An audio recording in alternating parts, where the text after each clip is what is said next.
Bienvenue sur le plateau de Parole d'élus. Nous recevons aujourd'hui la maire de Dommartin-lès-Remiremont, conseillère départementale du canton du Thillot et présidente de la communauté de communes de la Porte des Vosges méridionales. Catherine Louis, bonjour. Bonjour. Merci d'avoir accepté notre invitation. Alors certains ont la politique dans la peau, on va dire qu'ils sont tombés dedans tout petits. Vous, c'est pas du tout votre cas. Est-ce qu'on peut parler d'accident peut-être même pour rentrer en politique, ou est-ce que vous aviez quand même cela en tête depuis quelques années? Non, je n'avais pas cela en tête du tout, hein. Lors des dernières municipales de 2014, le maire en place renouvelait donc sa candidature. Il est venu me demander d'être sa première adjointe. J'y ai réfléchi, j'ai dit pourquoi pas. Il était déjà venu avant pour d'autres élections. J'avais refusé, j'étais pas prête au niveau professionnel. Et puis là, allez, j'ai dit tiens, pourquoi pas. 6 ans plus tard, j'ai accepté. Mais là, pour le coup, j'étais propulsée. Malheureusement pour lui, il est tombé gravement malade. Je l'ai remplacé au pied levé pendant 9 mois. Il a dû démissionner et donc j'ai été élue maire en juin 2015.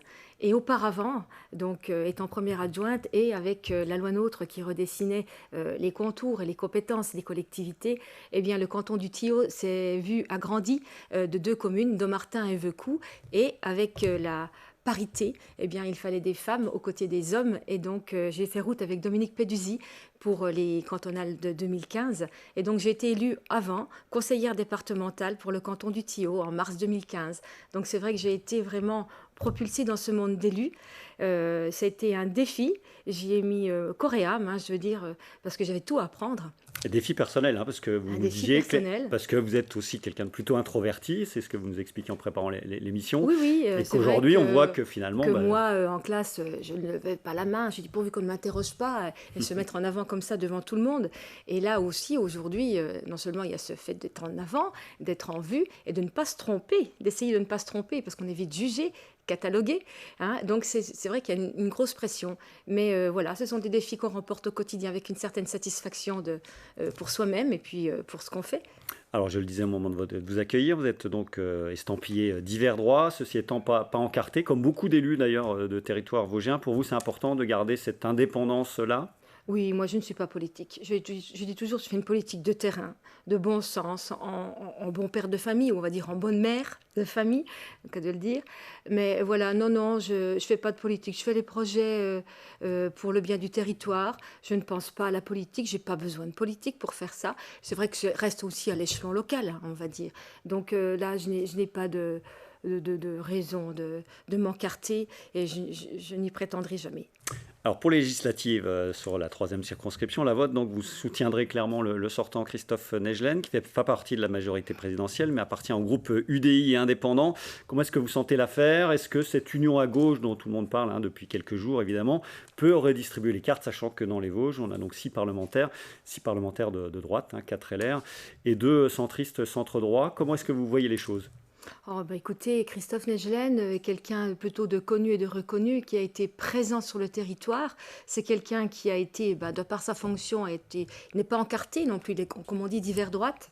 Et c'est quelqu'un de local déjà par sa profession. Il était connu pour ce qu'il faisait, mais là aujourd'hui il est plus que reconnu.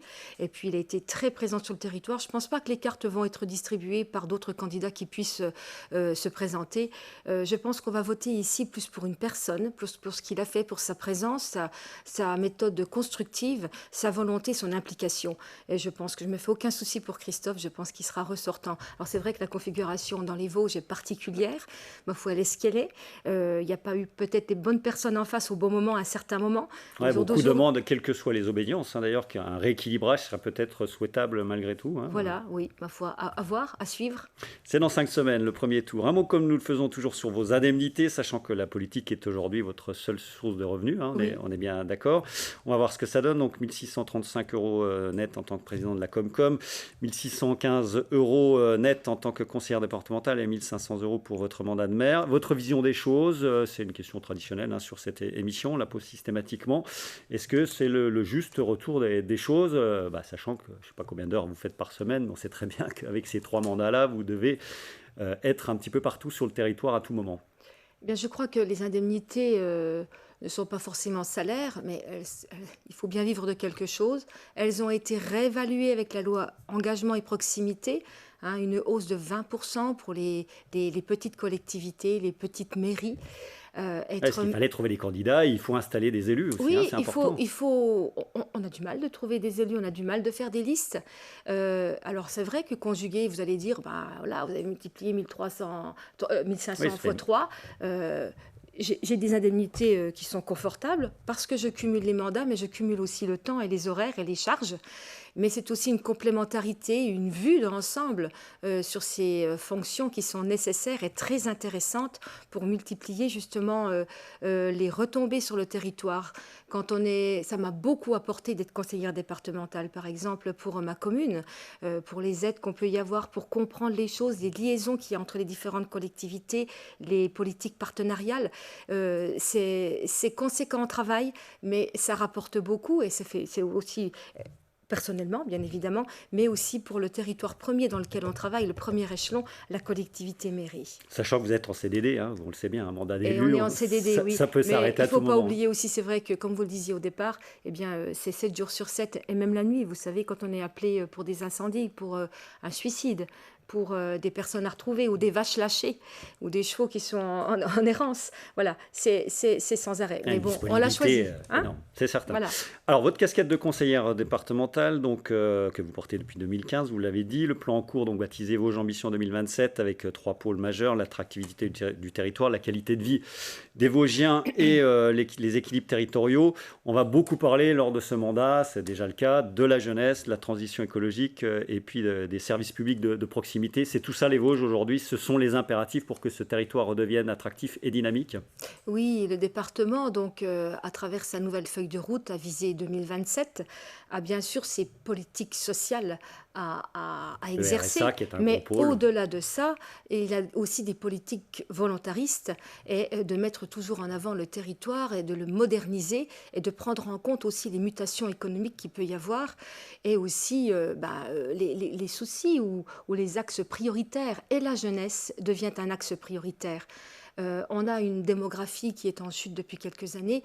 Il faut comprendre pourquoi. Il faut que cette jeunesse sur ce territoire puisse comprendre qu'elle a un avenir, qu'elle ait un sentiment d'appartenance au territoire. Il faut lui donner les moyens en mobilité, un accès aux droits, à la culture, au sport, à la formation surtout, au logement, l'aider dans son parcours de formation, de travail. Et dès la troisième, il faut aider à accéder à des stages qui sont toujours difficile à obtenir. Il faut une mise en relation. Le département l'avait déjà compris au mandat dernier quand il a mis des dispositifs en place tels Prêt à bosser, le dispositif Bossez-vous qui met donc en relation les entreprises et les salariés en recherche de travail pour l'offre et la demande. Sachant que c'est très très compliqué, notamment sur la santé. Hein. On sait très bien, on l'a vu, on a accueilli encore des internes dans les hôpitaux des Vosges. C'est vrai que c'est difficile de faire passer ce message-là, surtout auprès de jeunes extérieurs. Venez chez nous, restez chez nous. On s'aperçoit que Nancy et Metz restent beaucoup plus attractifs, ce qui est évident. Donc il faut mettre en avant des atouts. Tout à fait. Donc voilà, le plan santé, le président Vanson l'a bien compris et donc a mis en place un plan santé pour essayer de réguler un petit peu, annihiler, on va dire carrément, ces zones blanches désertifiées au niveau santé.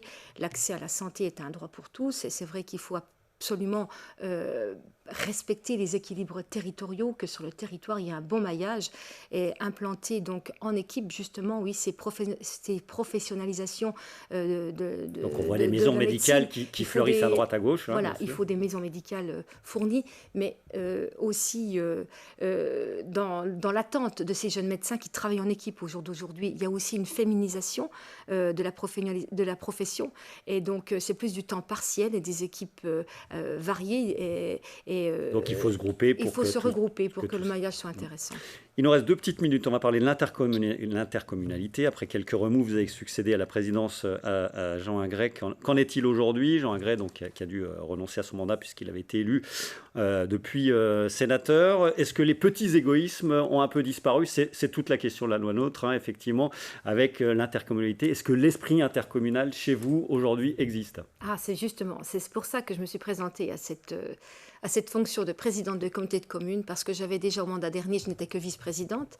Et donc, j'avais en moi cette volonté de faire passer cet esprit intercommunal, et on y arrive. C'est vrai que les têtes ont aussi changé un petit peu autour de la table, et voilà, on y arrive. On Sachant oublie qu'il y a un des petit peu contingences, je vous coupe, mais il y a des contingences très différentes. Vous avez une commune comme Remiremont, qui est quand même l'axe majeur de cet interco, et il faut concilier les intérêts avec des communes beaucoup plus petites qui n'ont pas les mêmes contingences.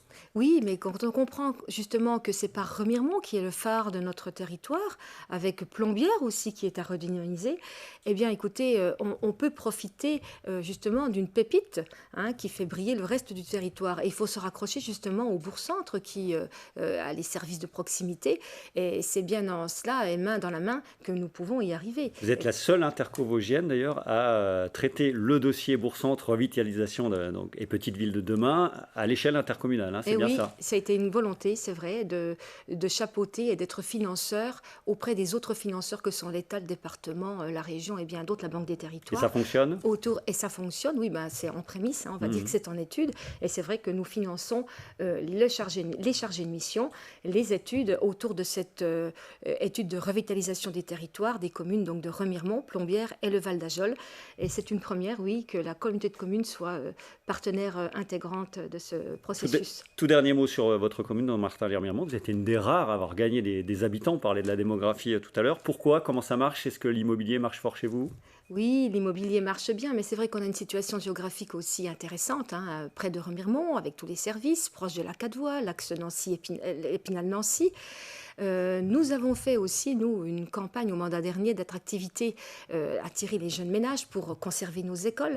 On a aussi veillé à avoir un service périscolaire, garderie de qualité, à moderniser le village tout en lui gardant aussi... Tout est mis en place pour que ça se passe bien. Ben oui, voilà, donc ça a marché. Mais aujourd'hui, on serait presque dans une, je vais dire, presque punie entre guillemets, de ce succès, puisqu'il faut aussi, d'un autre côté, quand on accueille des constructions, eh bien, pouvoir régler les factures en face d'aménagement du territoire, c'est-à-dire quand il faut électrifier, il y a des aménagements ou des aménagements de réseau qui sont très coûteux, et puis aussi il y a la ressource en eau à prendre en compte, et la ressource en eau, là, on ne peut pas l'augmenter, elle est ce qu'elle est, elle est là, donc attention, on est content d'accueillir, mais il faudra peut-être un moment fermer les portes, on verra bien.